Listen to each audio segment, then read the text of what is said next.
Jackie என்ன வேணும்? அப்படியா? ஹாஸ்பிட்டல் போயிட்டு வந்தீங்களா?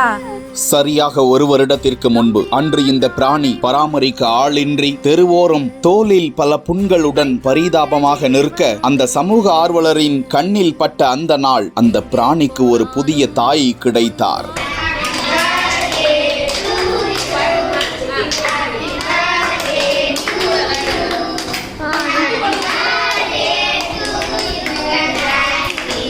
அதனை மருத்துவமனைக்கு அழைத்து சென்று குளிப்பாட்டி சீராட்டி ஊட்டி வளர்த்து பிள்ளை போல பாதுகாத்து ஒரு வருடம் கடந்த நிலையில் இன்று அந்த செல்ல பிராணி ஜாக்கிக்கு இப்படி ஒரு கோலாகலமான பிறந்த நாள். பல உணவு வகைகளுடன் கொண்டாடியிருக்கும் தனியார் செய்தி நிறுவன செய்தி வாசிப்பாளர் விகானிகா அவர்களுக்கு பாராட்டுகளும் அந்த செல்ல பிராணி ஜாக்கிக்கு பிறந்த நாள் நல்வாழ்த்துக்களும் குவிந்து வருகின்றன.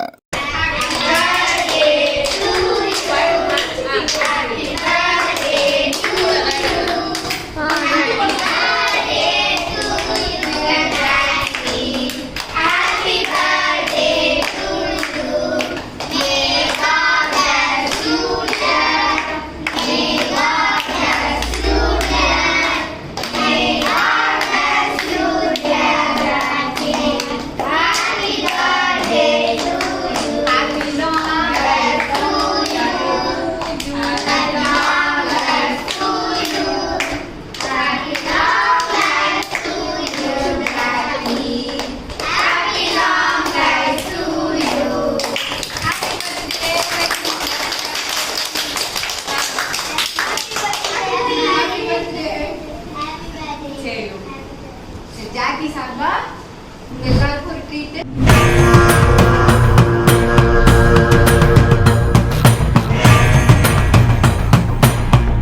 ஆஸ்திரேலியாவை சேர்ந்த பெண்ணொருத்தங்க இந்தியால தன்னந்தனியா பாத யாத்திரை மேற்கொண்டுட்டு வருது பல பேரை ஆச்சரியத்துக்குள்ளாக்கி இருக்கு. மொத்தமா 6500 கிலோமீட்டர் தூரம் இவங்க பாத யாத்திரை மேற்கொள்ள இருக்கக்கூடிய சூழல்ல இதுல 1700 கிலோமீட்டர் தூரம் இவங்க நடந்து வந்திருக்காங்களாம். ஒடிசால தொடங்கி இப்போ ராமேஸ்வரம் வந்து ராமேஸ்வரத்துல இருந்து மதுரை நோக்கி இவங்க பயணம் மேற்கொண்டிருக்காங்க. ஆஸ்திரேலியாவை சேர்ந்தவங்க 31 வயதான ஜோடி மோரி அப்படின்றவங்க. இவங்க இசை மற்றும் யோகா ஆசிரியரா பணியாற்றிட்டு வராங்க. இந்த சூழல்ல இவங்க ஆதிசங்கரருடைய நூல்களை படிச்சு அவர் சொல்லக்கூடிய விஷயங்களை இவங்க பின்பற்றிட்டு வந்ததாகவும் இதை தொடர்ந்துதான் ஆதிசங்கரர் பிறந்த இடம் வாழ்ந்த இடத்தை இவங்க பார்க்கணும் அப்படின்னு ஆசைப்பட்டு இந்தியாவுக்கு இவங்க வந்ததா சொல்லப்படுது. இந்தியாவுக்கு வந்து ஒடிசால இருந்து தன்னுடைய நடைபாதை பயணத்தை தொடங்கி இருக்காங்க. ஆமா, தன்னந்தனியா ஆஸ்திரேலியாவை சேர்ந்த இந்த பெண் இந்தியால பாத யாத்திரையை மேற்கொண்டுட்டு வராங்க. ஒடிசால ஆரம்பிச்சு இப்ப இவங்களுடைய பயணம் பாத்தீங்கன்னா